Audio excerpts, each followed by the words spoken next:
동생은 나의 외로움을 조롱했다. 언니, 남편이랑 애는 어디 있어?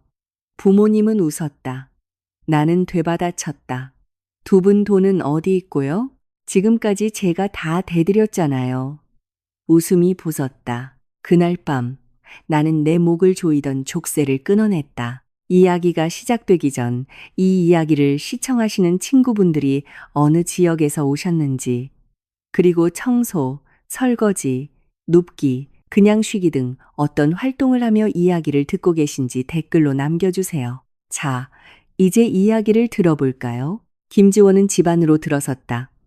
톡 쏘는 라벤더 향 방향제가 코를 찔렀다. 거의 청소하지 않는 낡은 카펫에서 나는 희미한 퀴퀴한 냄새와 섞여 있었다. 거실은 지난주와 그리고 그 전주와도 똑같았다. 가죽이 갈라지기 시작한 이탈리아제 가죽 소파. 전구 2개가 나가 아직 교체되지 않은 크리스탈, 샹들리에, 그리고 가족의 영광을 과시하는 과거의 사진들이 줄지어 있었다. 지원의 졸업사진은 가장 작은 구석에 있었고, 2년 전 당연히 지원이 비용을 대준 파리 여행에서 모델처럼 포즈를 취하고 있는 유라의 큰 사진 액자에 가려져 있었다. 아, 지원이 왔구나. 거실 쪽에서 엄마의 목소리가 들렸다. 그녀의 어머니 박미숙은 화려해 보이는 진홍색 실크 원피스를 입고 나타났다. 머리는 높게 부풀려 올렸다. 그녀는 집에만 있으면서도 마치 결혼식 피로연에 가는 사람처럼 화장을 짓게 했다. 손가락에는 반짝이는 커다란 보석이 박힌 반지들이 끼워져 있었다. 지원은 천천히 고개를 끄덕이며 공손하지만 온기 없이 어머니의 손을 잡았다. 네, 엄마. 고속도로가 막혀서요. 그래, 어서 가서 옷 갈아입어라. 저녁 식사 곧 준비될 거야. 이모님이 내 아빠가 제일 좋아하는 한우 갈비찜을 만드셨단다. 그 툭불 한우로 말이야. 어머니는 마치 그 한우를 살 돈이 바로 엊그제 지원이 이체해준 돈에서 나왔다는 사실을 잊은 듯 자랑스러운 어조로 말했다. 지원은 그저 알겠다고 중얼거리며 2층 자신의 방으로 올라갔다. 방은 여전히 깔끔하고 차가웠다. 그녀는 서류 가방을 내려놓고 사무실 복장을 더 편안하지만 여전히 단정한 실내복으로 갈아입었다. 세면대에서 얼굴을 씻으며 거울에 비친 자신의 모습을 바라보았다. 참아, 지원아. 딱 이틀이야. 일요일 저녁이면 돌아가잖아.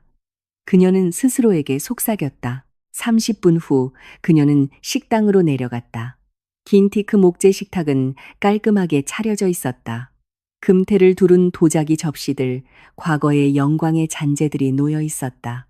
식탁 중앙에는 한우갈비찜, 구절판, 대게를 넣은 아스파라거스 수프 등 다양한 호화로운 요리들이 차려져 있었다. 이것은 평범한 가족 저녁 식사가 아니었다. 지원의 지갑의 고통 위에 차려진 향연이었다. 아버지 김영철은 이미 가장 상석에 앉아 있었다. 그는 실크 소재의 고급 셔츠를 입고 있었다. 집에서 식사하는 것뿐이었지만 주름지기 시작한 그의 얼굴에는 전직 고위 공무원의 위엄이 남아 있었다. 그러나 그의 눈빛에는 오만함으로 감추려는 불안감이 서려 있었다. 유라는 아버지의 오른편에 앉아 있었다. 그녀의 눈은 손에 든 최신형 아이폰 화면에 고정되어 있었다. 엄지손가락이 화면 위에서 날렵하게 춤을 췄다. 지원이 맞은편 의자를 당겨 앉을 때도 그녀는 쳐다보지도 않았다.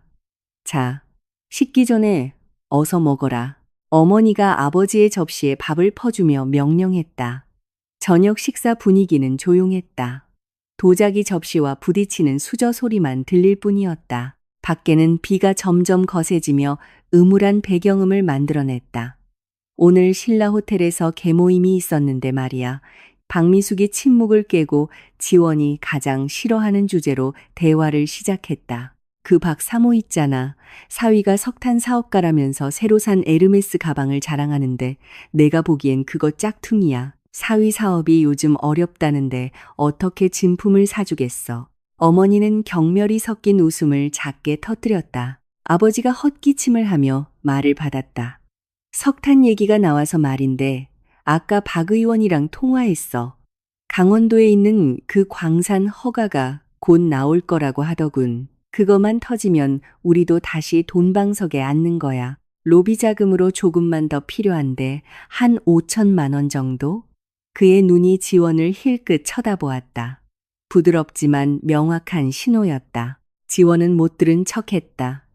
그녀는 접시에 담긴 고기를 자르느라 바빴다. 이미 식욕은 사라진 지 오래였지만 아버지가 말하는 프로젝트가 헛된 망상이라는 것을 잘 알고 있었다. 아버지는 5년째 이런저런 프로젝트에 대해 이야기했지만 실현된 것은 하나도 없었다. 지원이 자본금으로 준 돈은 항상 흔적도 없이 사라졌다. 도박, 옛빚 청산, 혹은 사기꾼 같은 사업 파트너에게 속아 넘어가는 데 쓰였을 것이다. 언니, 이번 달 용돈 왜 늦게 보내줬어? 갑자기 유라가 입을 열었다. 눈은 여전히 휴대폰 화면을 보고 있었다. 어제 시코르에서 화장품 사려고 했는데 카드 한도 초과로 뜬 거 있지. 계산대 직원이 쳐다봐서 창피해 죽는 줄 알았어. 지원은 약간 힘을 주어 물컵을 내려놓았다. 지난주에 내 신용카드 대금 200만 원 내가 막아주지 않았니? 유라야? 한 달 용돈 300만 원이 벌써 바닥났다고? 유라는 콧방귀를 뀌며 마침내 휴대폰을 내려놓고 경멸적인 눈빛으로 언니를 쳐다보았다. 참나, 언니. 그건 지난달 얘기잖아. 이달은 3달이라고. 나는 필요한 게 많아. 인플루언서니까 협찬도 받아야 하고 피부과 가서 관리도 받아서 반짝반짝해야 한다고. 일만 하느라 얼굴 칙칙한 언니랑은 다르단 말이야. 유라야. 어머니가 꾸짖었지만 목소리에는 화난 기색이 없었다. 오히려 두둔하는 것 같았다. 내 동생은 얼굴이 알려진 애잖아. 특별 관리가 필요한 게 당연하지. 동생한테 너무 인색하게 굴지 마라. 그리고 내 월급도 많잖아. 뭐하러 그렇게 쌓아만 둬. 죽을 때 가져갈 것도 아니고. 지원은 가슴이 답답해지는 것을 느꼈다. 엄마, 저는 아침부터 밤늦게까지 힘들게 일해요. 그 돈이 하늘에서 떨어지는 게 아니라고요. 저도 제 미래를 위해 저축해야 해요. 무슨 미래? 유라가 말을 잘랐다. 목소리가 높아지며 귀를 찔렀다. 붉은 립스틱을 바른 입술에 냉소가 어렸다. 그 아파트에서 혼자 늙어가는 미래? 언니, 자각 좀 해. 언니는 나이 들수록 이상해져. 일만 하고 돈만 모으고. 근데 누구를 위해서? 아버지와 어머니는 말이 없었다. 하지만 지원은 그들의 입꼬리가 움찔거리는 것을 볼 수 있었다. 웃음을 참거나 어쩌면 유라의 말에 동의하는 것일지도 몰랐다. 유라는 공격을 계속했다. 이번에는 더 날카로웠다. 내 친구들 좀 봐. 이 나이에 다들 애기 안고 다녀. 남편이 제네시스 G80으로 데리러 오고 데려다 준다고. 근데 언니는 텅 빈 고급 오피스텔로 돌아가잖아. 외롭지 않아? 밤마다 베개나 껴안고 자는 거 슬프지 않냐고? 돈은 많은데 시집도 못 가고 그게 다 무슨 소용이야. 식당 안의 공기가 갑자기 얼어붙는 것 같았다. 그 모욕은 지원의 명치에 정확히 박혔다. 결혼하지 않은 것이 부끄러워서가 아니었다. 자신의 가족이 그녀의 독신 상태를 그녀를 상처 입히는 무기로 사용하고 있기 때문이었다. 그들이 경멸하는 이 노처녀의 땀방울 위에서 기생하면서 말이다. 지원은 앞에 앉은 얼굴들을 하나씩 쳐다보았다. 자신의 돈 없이는 무력하면서도 거만한 아버지의 얼굴, 허영심에 가득 차 망상 속에서 사는 어머니의 얼굴, 그리고 자신이 학비까지 대줘 대학을 졸업시킨 그 졸업장이 어디에 쓰이는지도 모를 동생 유라가 혐오스러운 눈빛으로 자신을 쳐다보는 얼굴. 그들은 그녀가 지불한 음식을 즐기고 있었다. 그들은 그녀가 전기세를 내는 집에 살고 있었다.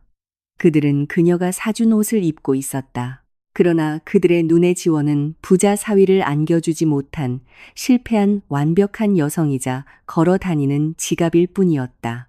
지원은 손이 떨리는 것을 느꼈다. 두려워서가 아니라 수년간 억눌러온 분노가 마침내 끓는 점에 도달했기 때문이었다.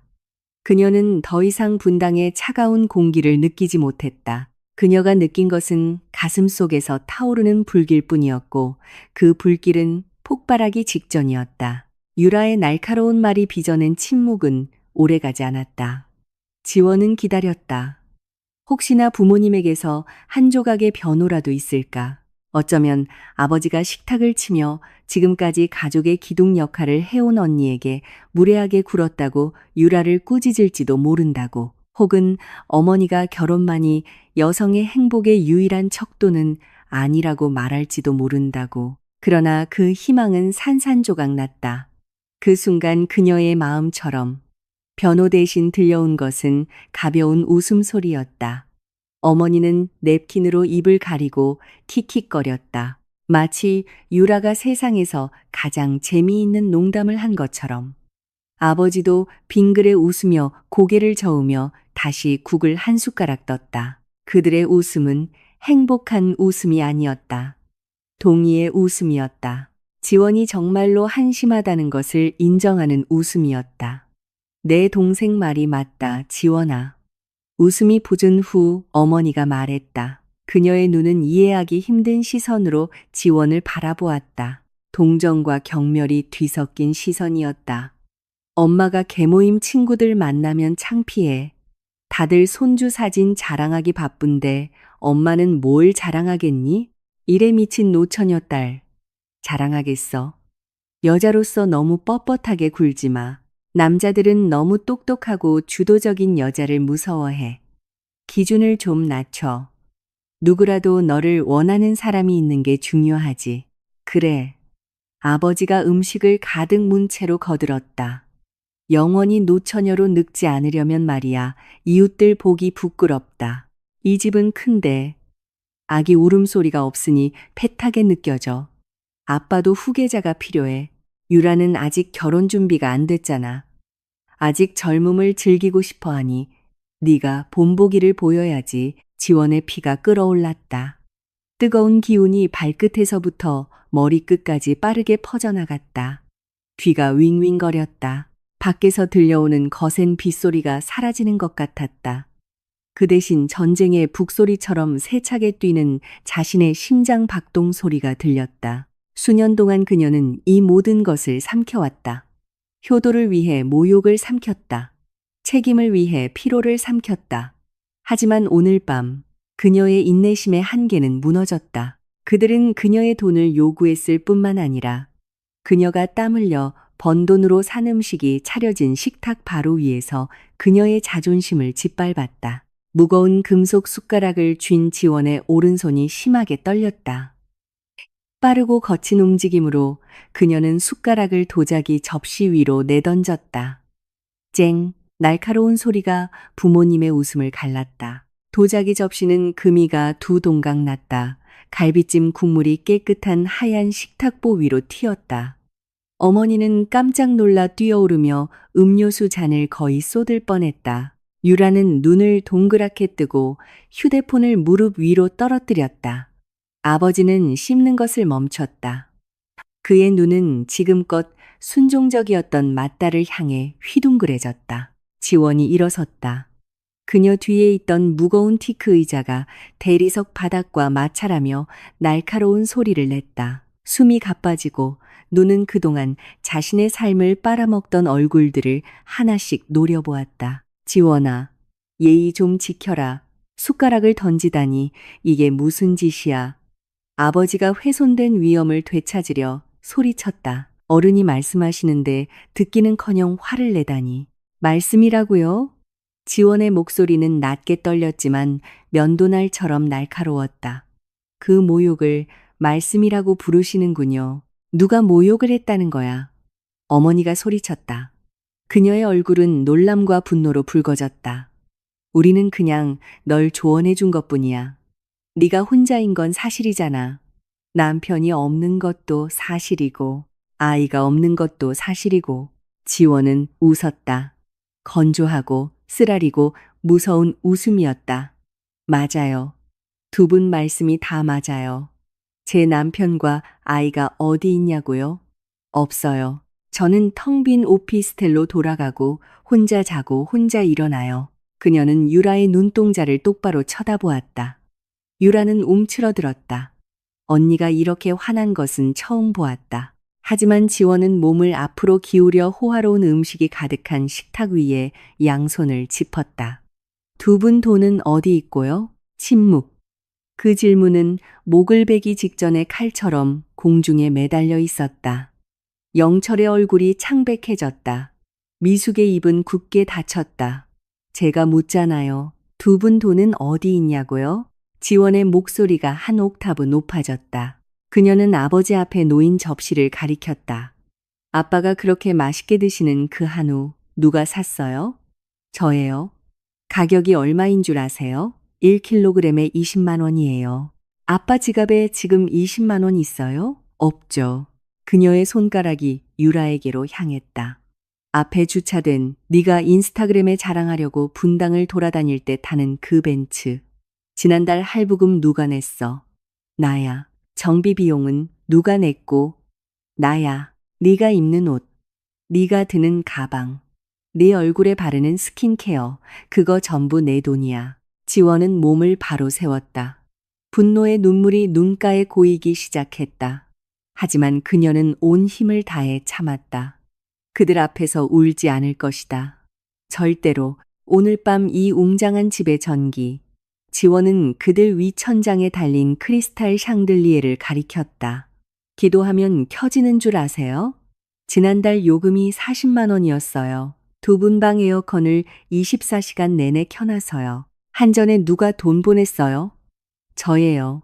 수도, 인터넷, 가사도우미 아주머니 월급, 아파트 관리비, 심지어 아빠 낡은 차 기름값까지 전부 제 통장에서 나갔어요. 지원아, 그만해.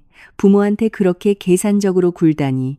어머니가 불효자 카드를 써서 상황을 역전시키려 히스테릭하게 소리쳤다. 우리가 널 키웠고 우리가 널 성공할 때까지 학교 보냈어. 네가 은혜를 갚는 건 당연한 거야. 은혜를 갚는 게 죽을 때까지 착취당하는 건 아니죠, 엄마. 지원이 더 큰 소리로 외치자 그 소리가 넓은 공간에 울려 퍼졌다.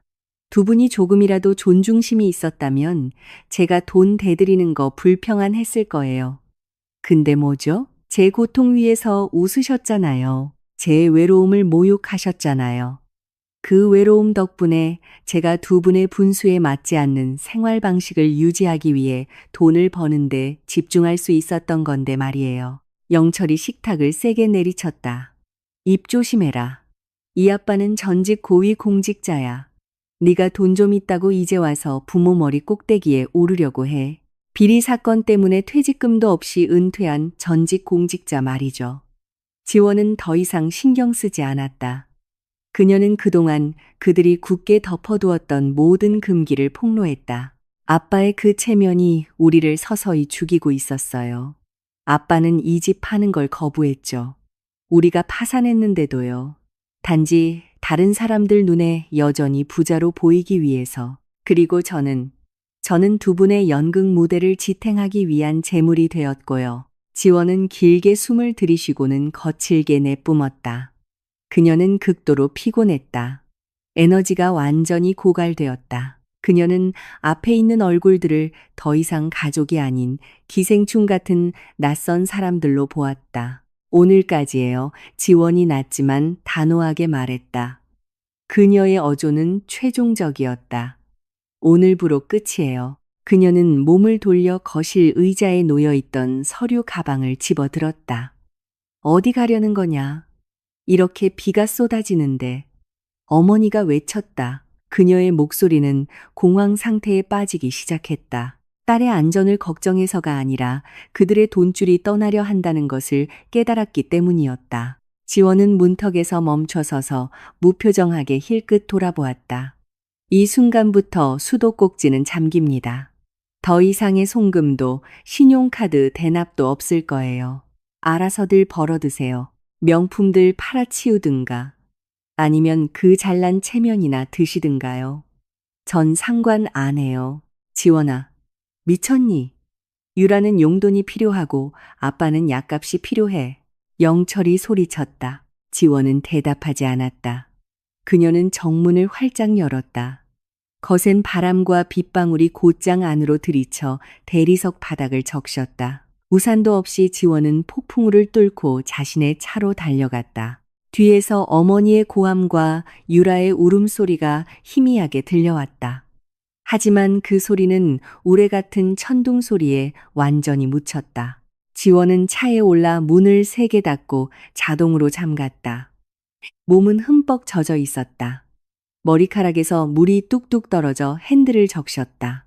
그녀는 시동을 걸었다. 엔진이 으르렁거리며 살아났다. 백미러를 통해 보니 어머니와 유라가 현관에 서서 손을 흔들고 있었다. 그들의 입은 무언가를 외치며 움직이고 있었다. 아마도 저주일 수도 혹은 간청일 수도 있었다. 지원은 신경 쓰지 않았다. 그녀는 가속 페달을 깊게 밟았다. 젖은 보도블록 위에서 타이어가 끼익 소리를 냈고 검은색 SUV는 그 오만한 낡은 집의 대문을 빠져나가며 독이 든 과거를 뒤로했다. 그날 밤 무섭게 비가 쏟아지는 분당의 폭풍우 속에서 지원은 단지 집을 떠난 것이 아니었다. 그녀는 그동안 자신을 가두었던 삶을 떠난 것이었다. 서울로 돌아오는 길은 마치 전쟁터에서 탈출하는 것 같았다. 지원은 미끄러운 고속도로에서 정상 속도를 훨씬 초과하여 차를 몰았다. 아드레날린이 여전히 혈관 속에서 맹렬히 펌핑되어 길 내내 그녀의 손은 떨림을 멈추지 않았다. 아까 참았던 눈물이 마침내 터져 나왔다. 슬픔 때문이 아니라 너무나 복잡하게 뒤섞인 감정의 분출 때문이었다. 분노, 실망, 하지만 무엇보다도 안도감. 마치 오랫동안 폐를 짓누르던 커다란 돌덩이가 막 들어올려진 것처럼 가슴속에 이상한 가벼움이 느껴졌다. 새벽녘 지원은 강남의 자신의 오피스텔 로비에 도착했다. 근무 중인 경비원이 공손하게 인사했다.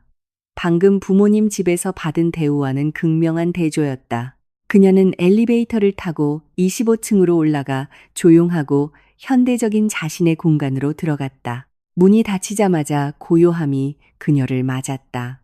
하지만 이번에는 그 고요함이 외롭게 느껴지지 않았다. 그 고요함은 보호막처럼 느껴졌다. 지원은 가방을 소파에 던지고 하이힐을 아무데나 걷어차고는 바로 욕실로 향했다. 그녀는 거의 30분 동안 따뜻한 샤워기 물줄기 아래 서서 물이 그 낡은 집의 남은 향기, 가족의 차가운 손길, 그리고 잠시 스쳤던 죄책감을 씻어내도록 내버려 두었다. 실크 잠옷 가운을 입고 욕실에서 나온 지원은 바로 잠자리에 들지 않았다. 생각이 너무 많았다. 그녀는 진한 블랙커피 한 잔을 내리고 깨어있는 서울의 스카이라인이 보이는 큰 창문 앞에 책상에 앉았다. 노트북을 열었다. 화면의 빛이 그녀의 창백하지만 강철 같은 의지가 담긴 얼굴을 비췄다. 오늘 밤 그녀는 모든 것을 정리하기 전에는 잠들지 않을 작정이었다. 그녀는 모바일 뱅킹 앱, 개인 재무 스프레드시트, 신용카드 청구서 내역을 열었다. 어디 보자. 그녀는 낮게 중얼거렸다. 내가 그동안 얼마나 바보 같았는지 한번 보자. 그녀는 지난 7년간의 계좌 거래 내역을 뽑기 시작했다.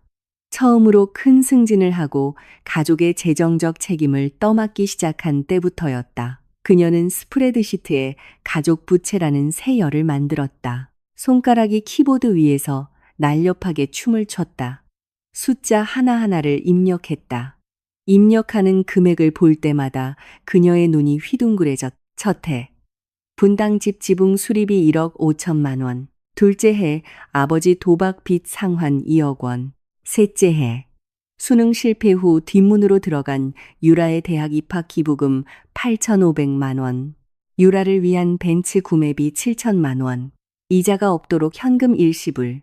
어머니와 사교계 친구들의 터키 여행 경비 6천만 원. 미용 목적이면서 호흡 문제 핑계를 댄 유라의 코 성형 수술비 1,500만 원. 목록은 아래로 계속 이어졌다. 전기, 수도, 인터넷, 유라의 헬스클럽, 회원권, 어머니의 계모임 회비, 아버지의 기름값 같은 사소해 보이는 월별 청구서들. 84개월을 곱하니 그 액수는 무시무시했다. 지원은 모든 것을 합산했다. 엔터 키를 눌렀다. 총액이 굵은 글씨체로 화면에 나타났다.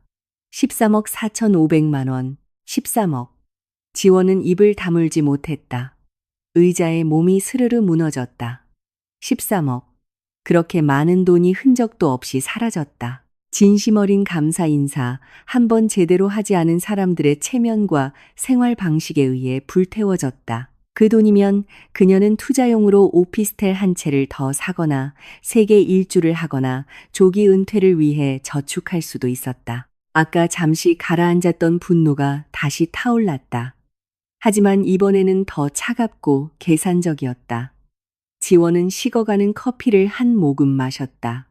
이제 충분했다. 그녀는 더 이상 단 1원도 그들을 위해 자신의 계좌에서 나가도록 내버려 두지 않을 것이다. 그녀는 새 브라우저 탭을 열어 은행 서비스 사이트에 접속했다. 첫 번째 단계, 가족 카드. 그녀는 유라가 들고 있는 카드의 사용 내역을 보았다. 바로 오늘 오후 명품 부티크에서의 마지막 거래가 아직 처리 중 상태였다. 지원은 카드 관리 메뉴를 클릭했다. 망설임 없이 그녀는 영구정지 옵션을 선택했다. 이 카드를 영구적으로 정지하시겠습니까? 라는 팝업 창이 떴다. 매우. 지원은 예 버튼을 누르며 읊조렸다. 두 번째 단계, 분당집 공과금. 지금까지 분당집의 모든 한전, 수도, 인터넷 요금은 지원의 계좌에서 자동 이체되고 있었다. 그녀는 그 연결을 하나씩 끊었다. 한전 자동이체 해지, 수도 자동이체 해지, 통신사 자동이체 해지. 다음 달부터 그들이 직접 내지 않으면 그 집은 칠흑 같은 어둠과 메마름에 잠길 것이다. 보조금 없이 사는 것이 어떤 것인지 느껴보게 하리라. 아버지가 촛불 켜는 법을 배우고 어머니가 우물에 아직 물이 있다면 물 씻는 법을 배우게 되리라. 세 번째 단계, 건강보험. 지원은 부모님과 유라를 위해 VVIP급 민간 건강보험료를 내고 있었다. 그녀는 해당 보험사의 24시간 콜센터에 전화했다. 안녕하세요. 김지원입니다. 제 가족 3명의 보험 플랜을 하향 조정하고 싶습니다. 저편의 상담원 목소리가 혼란스러워 보였다. 네, 김지원 고객님. 어떤 플랜으로 내리시겠습니까? 추가 특약을 모두 해지해 주세요. 정부에서 보장하는 국민건강보험만 남겨두고요. 이번 달부터 민간보험료 자동이체 중단해 주세요. 고객님, 죄송하지만 해지하시면 나중에 입원 시 VIP 병실 보장이 안 됩니다. 상관없어요. 지원은 차갑게 대답했다. 다른 일반 시민들처럼 다인실에서 치료받으면 되죠. 전화를 끊은 후 지원은 손이 약간 떨리는 것을 느꼈다. 부모님을 민간 보험 없이 두는 것은 극단적인 조치였고 잔인하게 들렸다. 하지만 지원은 아까 어머니가 했던 말을 떠올렸다. 네 돈은 어디 있니? 지원은 씁쓸하게 미소 지었다. 제 돈은 여기 있어요, 엄마. 그리고 이제 그 돈은 여기, 제 통장에 그대로 있을 거예요. 마지막 단계, 임시 연락처 차단. 지원은 내일 아침 이 해지 알림이 그들의 휴대폰에 도착하면 테러가 시작될 것을 알았다. 그녀의 전화는 쉴 새 없이 울릴 것이고 카카오톡은 욕설과 가짜 자살 소동 드라마로 가득 찰 것이다. 지원은 근무 시간에 방해받고 싶지 않았다. 그녀는 정신을 회복할 평온이 필요했다. 그들의 번호를 완전히 차단하지는 않았다. 상황을 지켜볼 필요는 있었기 때문이다. 하지만 아버지, 어머니, 유라의 연락처에 대해 방해금지 모드를 활성화했다. 모든 전화는 바로 음성 사서함으로 넘어가고 메시지는 알림 없이 보관함으로 들어갈 것이다. 새벽 3시. 감사 완료, 실행 완료. 지원은 노트북을 닫았다. 오피스텔은 매우 조용했지만 이번에는 힘을 실어주는 고요함이었다. 그녀는 큰 유리창으로 다가가 새벽이 오기 전 서서히 빛을 잃어가는 서울의 불빛을 바라보았다. 비는 그쳐 있었다. 그녀는 차가운 유리에 손바닥을 댔다. 그동안 그녀는 보이지 않는 탯줄에 묶여 질식할 것 같았다. 태어났다는 이유로 목숨 빚을 졌다고 느꼈다. 하지만 오늘 밤 그녀는 그 빚이 청산되었다는 것을 깨달았다. 13억은 그녀의 자유를 되찾기에 충분하고도 남는 대가였다. 지원은 떨렸다. 부모의 축복 없는 미래에 대한 두려움 때문이 아니라 방금 절단 수술을 했다는 사실을 깨달았기 때문이었다. 그녀는 살아남기 위해 이미 썩어버린 자신의 몸 일부를 잘라냈다. 아프고 쓰라리고 벌어진 상처를 남겼다. 하지만 그녀는 이 상처가 아물 것이라는 것을 알았다. 그리고 아물고 나면 그녀는 이전보다 훨씬 더 강한 여성이 되어 있을 것이다. 그녀는 침대로 가 두껍고 부드러운 이불을 몸 위로 덮었다. 7년 만에 처음으로 지원은 내일 어떤 청구서를 내야 할지 생각하지 않고 눈을 감았다. 내일은 월요일, 근무일이었고 처음으로 그녀는 오직 자기 자신만을 위해 일하게 될 것이다. 서울의 월요일 아침은 보통 경적 소리와 길게 늘어선 교통 체증으로 시작된다. 하지만 지원에게 오늘 하루는 다른 종류의 소음으로 시작되었다. 강남대로에서 오는 소음이 아니라 침대 옆 탁자 위에 놓인 6인치짜리 납작한 물체에서 오는 소음이었다. 아침 6시 휴대폰 알람이 울리기도 전에 화면이 고장난 디스코 조명처럼 쉴 새 없이 켜졌다. 나무 탁자 위에서 긴 진동이 울리며 연달아 쏟아지는 알림을 알렸다. 지원은 눈을 뜨고 조용한 오피스텔 천장을 바라보았다. 잠시 동안 평소처럼 주간 생활비를 이체할 필요가 없다는 해방감, 낯선 평화를 느꼈다. 하지만 그 평화는 곧 휴대폰 화면에서 기다리고 있는 현실에 의해 깨졌다. 그녀는 휴대폰을 집었다. 카카오톡 아이콘에 표시된 알림 숫자에 숨을 참았다. 3개의 대화방에서 온 127개의 새로운 메시지. 거기에 부재중 전화 45통. 지원은 침대 머리맡에 기대앉아 마치 흐린 물속으로 다이빙을 준비하는 것처럼 심호흡을 했다. 잠금 화면을 풀었다. 첫 메시지는 아이러니하게도 행복한 우리 집이라는 이름의 가족 단체 채팅방에서 왔다. 엄마 지원아, 엄마 전화 좀 받아라. 너 왜 이러니? 집 전기 구독을 끊었다는 게 무슨 소리야? 방금 한전에서 사람이 와서 단전 통지서를 주고 갔어. 너 엄마 아빠를 서서히 죽일 셈이니? 내 아빠 이 소식 듣고 숨도 제대로 못 쉬고 있어. 엄마 음성 메시지, 이 은혜도 모르는 년. 성공하더니 부모도 몰라보는구나. 어디 두고 봐, 천벌은 꼭 있어. 엄마 오전 7시 15분. 음성 메시지, 내가 어떻게 이럴 수 있니? 지원아. 엄마가 목숨 걸고 널 낳았는데 고작 돈 문제 때문에 이렇게까지 해? 돈 그거 죽으면 가져가지도 못해. 당장 전기부터 다시 연결해놔. 안 그러면 네 인생 평생 안 풀리게 저주할 테니까. 지원은 무표정한 얼굴로 그 음성 메시지를 들었다. 예전에는 불효자라는 말과 어머니의 저주가 그녀를 무릎 꿇고 울며 용서를 빌게 할 수 있는 최종 무기였다. 하지만 오늘 아침 그 말들은 공허하게 들렸다. 이미 유통기한이 지난 조종의 메아리일 뿐이었다. 그녀는 죄책감을 느끼지 않았다. 오히려 연기력이 형편없는 막장 드라마를 보는 기분이었다. 그녀는 유라가 보낸 개인 메시지로 넘어갔다. 유라 언니, 내 신용카드 왜 정지됐어? 유라, 나 지금 인플루언서 친구들이랑 스타벅스에 있는데 완전 창피해 죽겠어. 커피 한 잔에 6,000원인데 결제가 안 되는 거야. 직원이나 사기꾼처럼 쳐다봤다고. 유라 언니, 한도 좀 다시 풀어줘. 오늘 오후에 협찬받을 옷 사야 한단 말이야. 이거 중요한 클라이언트야. 나 협찬 못 받으면 언니 때문에 내 커리어 망하는 거라고. 유라 언니, 진짜 너무 못됐다. 자기가 노처녀라고 남의 인생까지 망치려고 해. 내가 잘 나가는 게 배 아파? 지원은 마지막 메시지를 읽고 비웃었다. 배 아파? 속으로 생각했다. 뭐가? 비싼 커피를 자랑하면서도 정작 그걸 살 돈 한 푼 없는 내 어리석음이? 마지막으로 아버지의 메시지. 짧고 간결하며 오만함으로 가득했다. 아빠, 지금 당장 집으로 와라. 현금 5천만 원 들고. 급한 일이다. 아빠, 화나게 하지 마. 넌 아직 내 딸이야. 버릇없게 굴지 마라. 지원은 휴대폰을 다시 내려놓았다. 그 어떤 메시지에도 답장하지 않았다. 귀를 자존심으로 막은 사람들과 논쟁하는 것은 아무 소용이 없었다. 그녀는 일어나 씻고 단정한 회색 블레이저 정장 차림으로 출근 준비를 했다.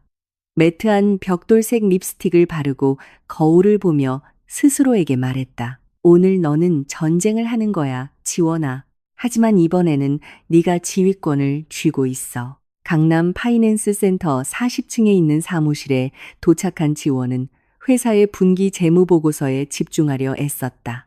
하지만 테러는 멈추지 않았다. 사무실 전화가 울렸다. 로비의 안내 데스크 직원이 자신의 어머니라고 주장하는 중년 여성이 사무실로 전화해 직원들에게 소리를 지르며 이사님 방으로 연결해 달라고 요구하고 있다고 알렸다. 지원은 관자놀이를 눌렀다. 어머니가 그녀의 직장 영역까지 공격하기 시작했다. 이건 선을 넘었다. 김 대리님. 지원이 인터컴을 통해 비서에게 말했다. 제 가족 번호로 오는 모든 개인적인 전화는 차단해 주세요. 이 사진과 하루 종일 중요한 회의 중이라고 말씀해 주시고요. 그리고 만약 제 가족이라고 주장하는 사람이 로비에 찾아오면 절대 올려보내지 마세요. 필요하면 보안팀을 부르시고요. 네, 이사님. 비서가 걱정스러운 목소리로 대답했다. 지원은 혼자서는 이 일을 감당할 수 없다는 것을 알았다. 번호를 차단하는 것보다 더 강력한 방어벽이 필요했다. 법이 필요했다. 그녀는 휴대폰을 집어들고 수백 개의 새로운 알림을 무시한 채 연락처 목록에서 한 이름을 찾았다.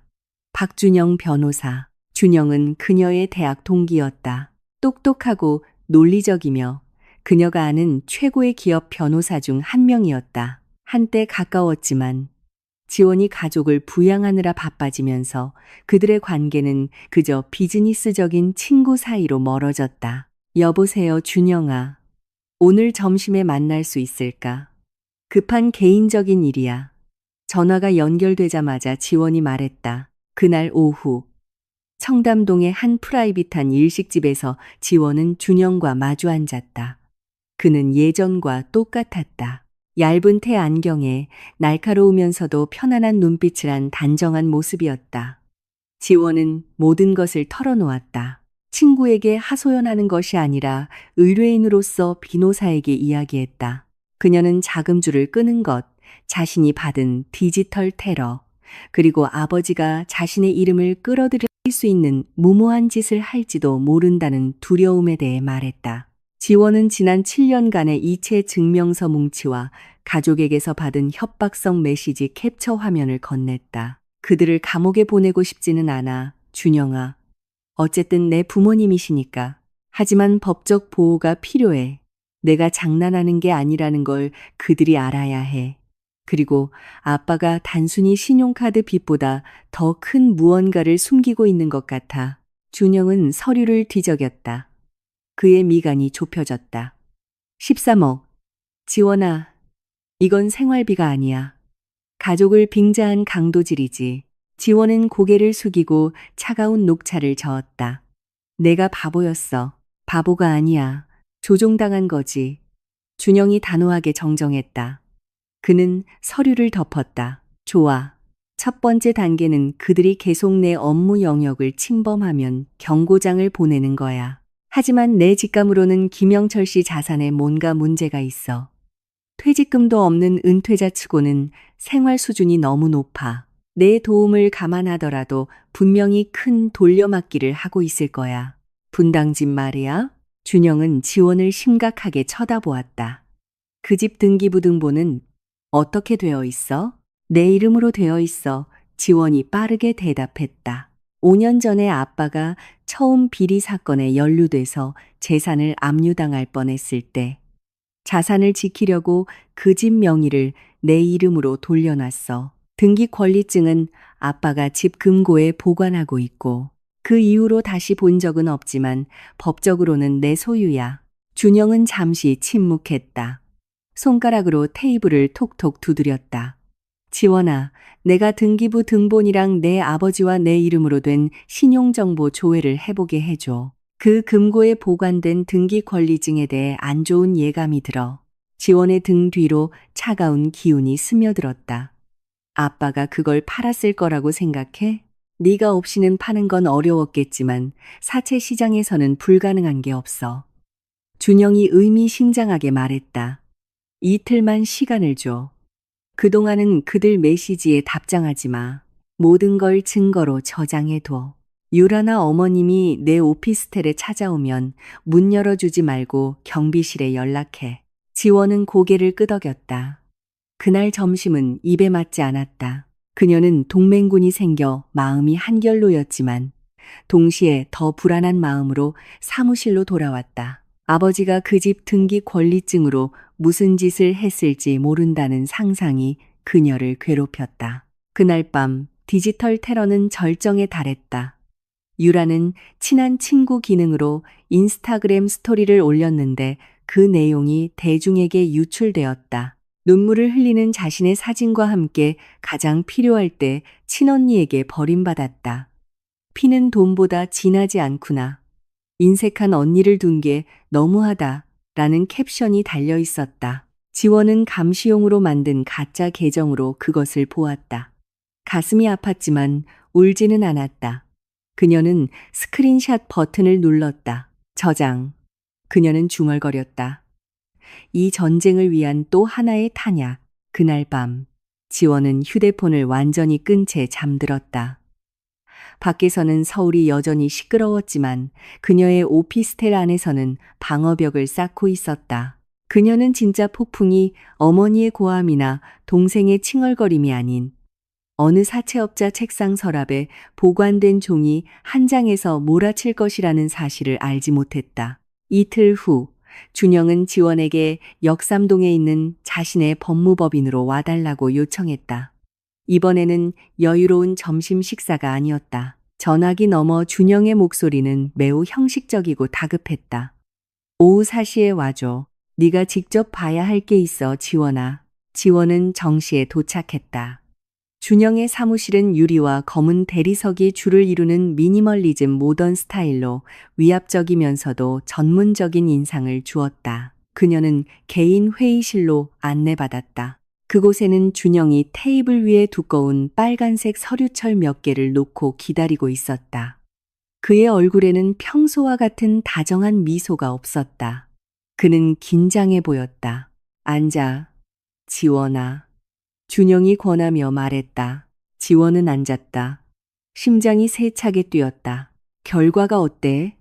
아빠가 다른 빚이 또 있어? 준영은 길게 한숨을 내쉬고는 흐릿하지만 여전히 읽을 수 있는 복사된 문서 한 장을 내밀었다.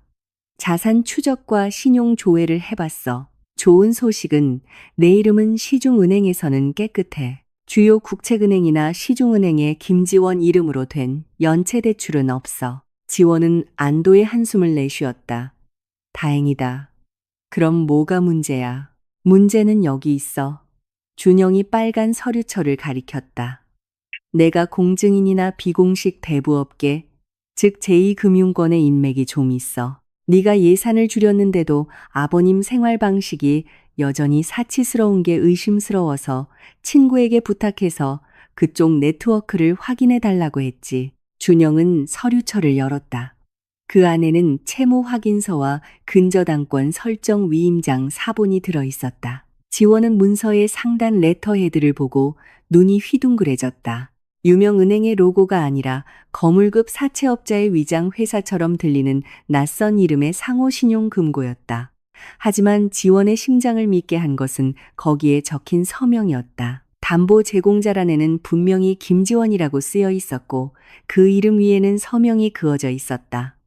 그녀의 서명이었다. 이건 지원은 말을 잇지 못했다. 그녀는 종이를 만졌다. 손이 심하게 떨렸다. 준영아, 나 이런 거 서명한 적 없어. 하늘의 맹세코, 나 이 금고에 가본 적도 없어. 이런 곳이 있는 줄도 몰랐어. 알아. 준영의 목소리가 공감으로 가득 차 부드러워졌다. 날짜를 봐. 6개월 전이야. 그때 너 2주 동안 싱가포르로 출장 갔었지? 지원은 굳은 채로 고개를 끄덕였다. 응, 내 여권이 증거야. 준영이 낮지만 날카롭게 말했다. 내 아버지가, 김영철 씨가 내 서명을 위조한 거야. 그는 내 이름으로 된 분당 집 등기 권리증을 담보로 이 사채 조직에서 20억 원을 빌렸어. 이자는 월 10%로 엄청나게 높아. 20억. 지원은 세상이 빙빙 도는 것 같았고 머리가 어지러웠다. 그렇게 큰 돈을 어디에? 그리고 내가 없는데 어떻게 공증이니 이걸 통과시킬 수 있어? 어두운 세계에서는 뇌물이면 죽은 사람도 살아 돌아와 서명하게 만들 수 있어, 지원아. 준영이 씁쓸하게 대답했다. 내 아버지는 너랑 닮은 사람을 고용했거나 부패한 공증인을 매수했을 거야. 문제는 지금 내 아버지가 3개월째 이자 납입을 연체했다는 거야. 연체료까지 붙어서 총 부채는 이제 거의 30억 원으로 불어났어. 지원은 두 손으로 얼굴을 감쌌다. 소리치고 싶었다. 뱃속에서 뭉치는 역겨움을 토해내고 싶었다. 자신의 아버지, 그녀의 보호자가 되어야 할 남자가 오히려 그녀를 제물로 삼았다. 아버지는 그녀의 돈을 훔쳤을 뿐만 아니라 그녀의 신분까지 훔쳐 그녀의 미래를 저당 잡혔다. 이건 범죄야, 지원아. 준영이 다시 전문 변호사 모드로 돌아와 말을 이었다. 사문서 위조, 사기, 횡령, 형법 제231조, 5년 이하의 징역에 처해질 수 있어. 네가 이걸 신고하면 네 아버지는 틀림없이 감옥에 갈 거야. 지원은 얼굴을 들었다. 눈은 붉었지만 메말라 있었다. 더 이상 눈물은 없었다. 그녀의 눈물은 사소한 슬픔에 다 써버렸다. 이제 남은 것은 죽음과도 같은 차가운 감정뿐이었다. 내가 신고하지 않으면 어떻게 돼? 지원이 물었다. 사채업자들이 분당 집을 압류할 거야. 법정에서 위조 사실이 증명되기 전까지는 서류상 합법적으로 보이기 때문에 집행 권한이 있어. 그리고 등기부 등본이 내 이름으로 되어 있기 때문에 이게 민사소송으로 번지면 내 신용기록에 오점이 남을 수도 있어. 서류상으로는 네가 채무자니까 그들이 보낸 깡패들에게 쫓기게 될 거야. 지원은 준영 뒤에 유리벽을 바라보며 자신의 모습을 보았다. 부하 직원들에게 존경받던 성공한 커리어 우먼은 이제 아버지 빚의 도망자에 불과했다. 그날 식탁에서 느꼈던 분노는 지금 그녀의 마음을 삼키는 산불에 비하면 작은 불꽃에 불과했다. 영철에 대한 존경심은 사라졌다. 미숙에 대한 연민도 증발했다. 남은 것은 생존 본능뿐이었다. 준영아. 지원이 불렀다. 그녀의 목소리는 차분했다. 너무 차분해서 준영이 소름이 돋을 정도였다. 응, 지원아. 경고장 준비해줘. 하지만 보통 경고장이 아니야. 지원은 일어서서 블레이저를 정돈했다. 그녀의 얼굴은 바위처럼 굳어 있었다. 이 위조 증거들 준비해줘. 서명 필적 감정 분석, 내가 대출 계약 당시에 해외에 있었다는 걸 증명하는 내 여권 증거, 전부 하나의 서류철에 담아줘. 지금 경찰에 신고하려는 거야? 준영이 물었다. 아니, 아직. 지원이 차갑게 대답했다. 내일 분당으로 돌아갈 거야. 내가 직접 이 연애 편지를 아버지 식탁에 배달할 거야. 위험해. 지원아. 내가 처리하게 하거나 퀵 서비스를 보내자. 내 아버지는 지금 궁지에 몰렸어. 궁지에 몰린 사람은 무슨 짓을 할지 몰라. 지원은 고개를 저었다. 끔찍할 정도로 얇은 미소가 그녀의 입가에 어렸다. 넌 우리 아빠를 몰라, 준영아. 그는 체면 뒤에 숨는 겁쟁이야. 그는 가난과 감옥, 이 두 가지만을 두려워해. 내가 그 두려움을 그의 얼굴 바로 앞에 가져다 줄 거야. 지원은 아버지의 범죄 증거가 담긴 빨간 서류철을 집어들었다. 그 서류철은 영철이 저지른 죄만큼이나 무겁게 느껴졌다. 고마워, 준영아. 수임료는 우리 회사로 전문적으로 청구해줘. 인생에서 가장 비싼 감사 비용이라고 생각할게. 지원아, 조심해. 지원이 문으로 걸어갈 때 준영이 당부했다. 기억해, 내가 이 카드를 던지는 순간 되돌아갈 길은 없어. 내 가족은 무너질 거야. 지원은 문턱에서 멈춰서서 완전히 돌아서지 않은 채 살짝 고개를 돌렸다. 그들은 오래전에 이미 무너졌어. 준영아, 나는 단지 썩은 건물이 다른 사람을 덮치기 전에 무너뜨릴 뿐이야. 지원은 그 사무실을 나섰다. 주황빛의 서울 저녁 해가 그녀의 얼굴을 비췄다. 그녀는 단호한 걸음으로 차를 향해 걸어갔다. 내일 그녀는 분당으로 돌아갈 것이다. 주간 생활비를 가져다 주러 가는 것도 애정을 구걸하러 가는 것도 아니었다. 그녀는 가족의 과거에 대한 최종 판결을 내릴 판사의 망치를 들고 가는 것이었다. 냉전은 끝났다. 내일은 집행의 날이었다. 이번 분당으로 가는 길은 지난 몇 주와는 전혀 다른 느낌이었다.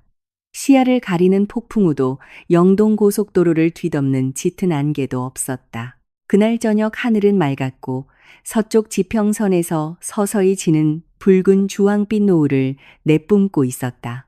지원은 차의 오디오 시스템에서 흘러나오는 클래식 음악을 들으며 안정된 속도로 운전했다. 조수석에는 두꺼운 빨간색 서류철이 놓여 있었다. 그 무생물은 이제 가장 중요한 승객이 되었다. 아버지가 그동안 굳게 숨겨온 판도라의 상자를 열 열쇠였다. 지원은 긴장하지 않았다. 긴장감은 이미 죽었다.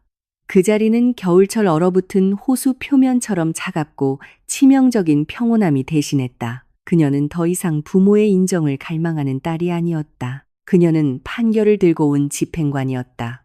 차가 분당의 고급 주택가로 접어들기 시작했다. 보통 이 시간이면 그 지역의 호화로운 집들에서 정원등이 켜져 따뜻하고 고급스러운 분위기를 자아냈다. 그러나 지원의 차가 어린 시절 집의 대문으로 다가갔을 때 그녀를 맞이한 풍경은 어둠이었다. 그 집은 마치 사람이 살지 않는 폐가처럼 보였다. 정원등은 하나도 켜져 있지 않았다. 평소 노란 불빛을 내뿜던 큰 창문들은 이제 칠흑같이 어두웠다. 마치 길거리를 멍하니 쳐다보는 텅 빈 눈동자 같았다. 페인트가 벗겨진 식민지 시대풍 건물의 외관을 비추는 것은 희미한 달빛뿐이었다. 지원은 경적을 한 번 울렸다. 자동 대문은 움직이지 않았다. 물론 그녀가 3일 전에 전기를 끊었기 때문이었다. 그녀는 차에서 내려 녹슨 무거운 철문을 직접 손으로 밀어야 했다. 삐걱거리는 경첩 소리가 밤의 정적을 깼다. 마치 낡은 집의 고통스러운 비명처럼 들렸다. 차를 주차한 후 지원은 정문으로 걸어갔다. 노크하지 않았다. 그녀에게는 여전히 예비 열쇠가 있었다. 열쇠를 한 번 돌리자 문이 열렸다. 타는 양초 냄새와 모기향 냄새가 섞여 곧장 후각을 찔렀다. 지원은 휴대폰 손전등을 켜고 거실 안을 비췄다. 눈앞에 펼쳐진 광경은 실로 비참하면서도 아이러니했다. 거실 중앙에는 그녀가 그동안 생활을 책임져온 세 사람이 앉아 있었다. 그들은 커피 테이블 위에 큰 양초 하나를 둘러싸고 모여 있었다. 어머니는 어디서 구했는지 모를 값싼 대나무 부채로 연신 부채질을 하고 있었다. 에어컨이 꺼져 얼굴이 땀으로 번들거렸다. 유라는 소파에 웅크리고 앉아 아마도 남은 배터리를 아끼려는 듯 어두운 휴대폰 화면을 언짢은 얼굴로 쳐다보고 있었다. 아버지는 촛불을 멍하니 바라보며 조용히 앉아 있었다. 마치 무너진 왕국의 운명을 애도하는 듯했다. 지원의 손전등 불빛에 그들은 깜짝 놀라며 눈을 가늘게 떴다. 누구세요? 어머니가 쉰 목소리로 외쳤다. 공황 상태의 기색이 역력했다. 지원은 손전등 빛을 내려 얼굴이 어둠 속에서 보이게 했다. 저예요. 지원아, 어머니가 소리쳤다. 이번에는 분노와 안도가 뒤섞인 목소리였다. 그녀는 자리에서 일어서다 거의 촛불을 건드릴 뻔했다. 세상에, 드디어 왔구나. 너 정말 미쳤니? 우리를 죽일 셈이야? 이것 좀 봐. 어둡고 덥고 옥상 물탱크 물은 아침부터 다 떨어졌어.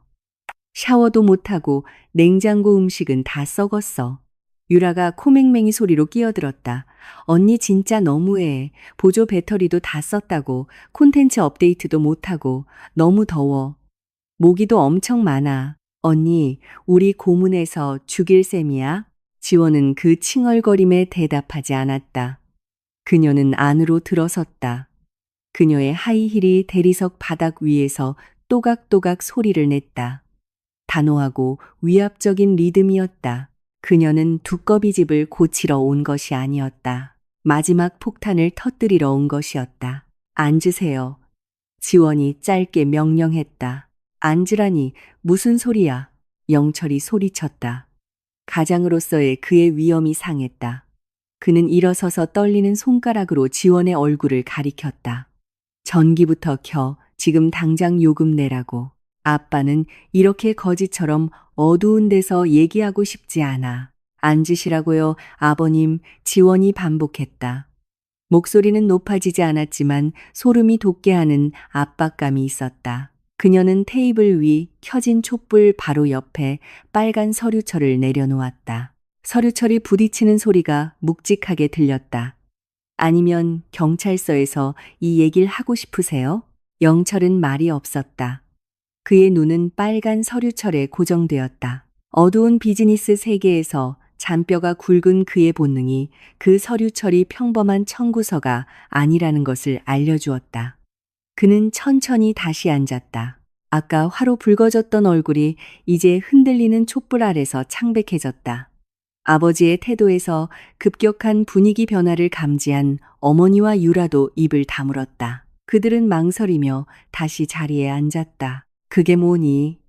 어머니가 작은 목소리로 물었다. 지원은 서류철을 천천히 열었다. 그녀는 중요한 부분에 노란색 형광펜으로 표시된 채무 확인서와 위임장 복사본을 꺼냈다. 20억 원이에요. 지원이 담담하게 말했다. 이자와 연체료를 더하면 지금은 거의 30억 원이고요. 영철은 숨을 참았다. 그의 눈은 지원을 감히 쳐다보지 못했다. 그는 바닥을 응시하며 자신의 무릎을 꽉 쥐었다. 상호 신용금고 정상. 지원이 말을 이었다. 사채업자 이름치고는 괜찮지 않아요? 그녀의 눈은 아버지의 정수리를 날카롭게 쳐다보았다. 이 집 등기부 등본은 제 이름 김지원 소유로 되어 있어요. 그런데 이상하게도 6개월 전에 그 등기권리증이 거기서 담보로 잡혔고 서류에는 제 서명이 있더군요. 그때 저는 싱가포르에서 비즈니스 프레젠테이션을 하고 있었는데 말이죠. 지원은 마지막 장을 들어 영철의 얼굴 바로 앞에 내밀었다. 이건 위조된 서명이에요, 아버님. 명백한 범죄죠. 형법 제231조. 5년 이하의 징역형에 처해질 수 있어요. 뭐라고? 어머니가 비명을 질렀다. 그녀의 눈이 휘둥그레지며 지원과 남편 사이를 오갔다. 여보, 이게 무슨 소리예요? 이 집을 담보로 잡혔다고요? 석탄 사업 한다면서요. 우리 다시 부자 될 거라고 했잖아요. 조용히 해. 영철이 아내에게 소리쳤다. 그의 관자놀이에서 식은땀이 흐르기 시작했다. 유라는 손으로 입을 막았다. 그녀의 눈은 공포로 커졌다. 그럼 우리 돈 없는 거야? 우리 빚이 30억이야? 지원은 가족의 드라마를 무시했다. 그녀는 아버지에게 집중했다. 아버님, 제가 변호사와 상담했어요. 필적 감정 증거는 준비됐어요. 제 여권 증거도 준비됐고요. 제가 내일 아침에 이걸 신고하면 오후에는 아버지는 경기도 경찰청 유치장에서 주무시게 될 거예요. 푹신한 침대도 없고 한우 갈비찜도 없고 거기서는 먹을 수 있는 체면 같은 것도 없겠죠. 영철은 마침내 얼굴을 들었다. 그 얼굴은 늙고 지치고 망가져 보였다. 지원아, 아빠가 어쩔 수 없었어. 궁지에 몰렸었어. 그 프로젝트가 다음 달이면 성사될 줄 알았어. 그냥 임시 자금이 필요했을 뿐이야. 너한테 나쁜 짓 하려던 게 아니었어. 우리 가족을 위해서 한 일이야.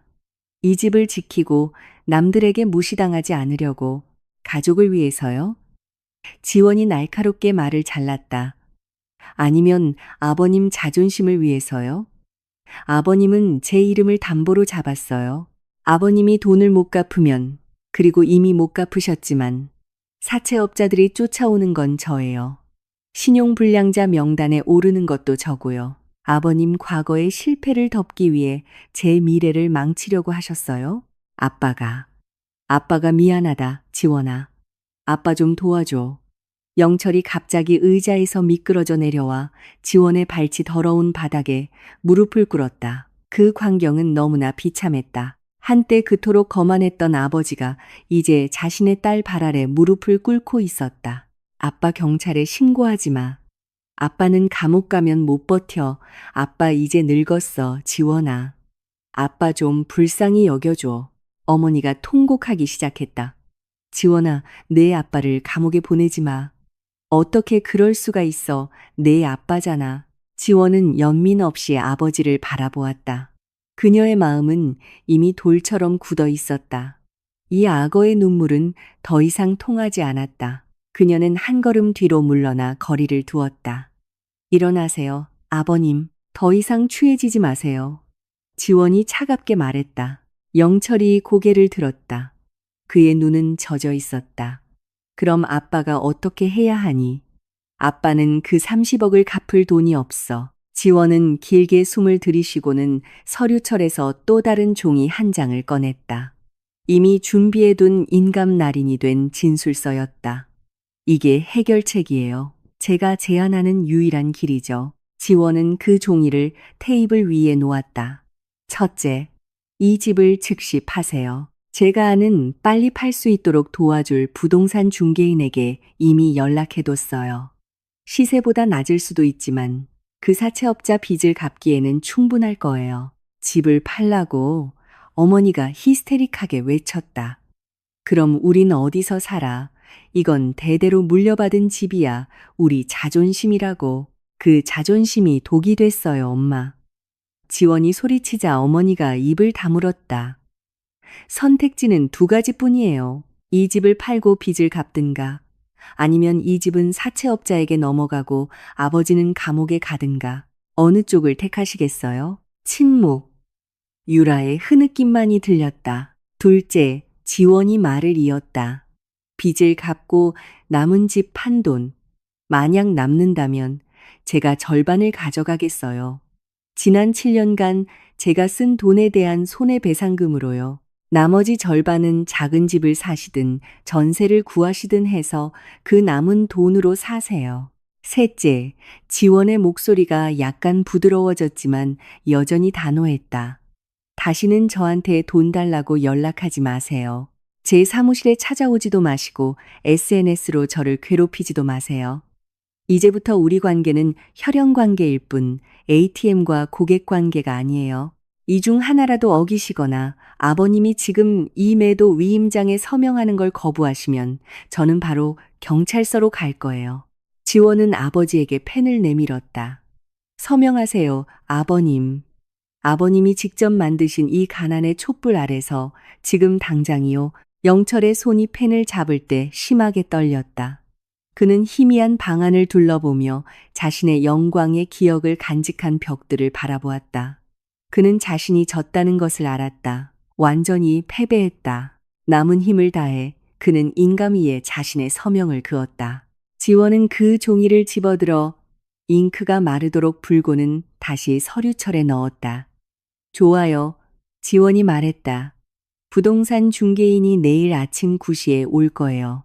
짐 쌀 준비하세요. 필요 없는 건 버리시고요. 나중에 전셋집에서는 도자기나 비싼 그림 같은 건 필요 없을 테니까요. 지원은 몸을 돌려 출구로 향했다. 언니. 유라가 작은 목소리로 불렀다. 언니, 어디가? 우리 오늘 저녁은 뭐 먹어? 지원은 잠시 멈췄지만 돌아보지는 않았다. 테이블에 촛불 있잖아.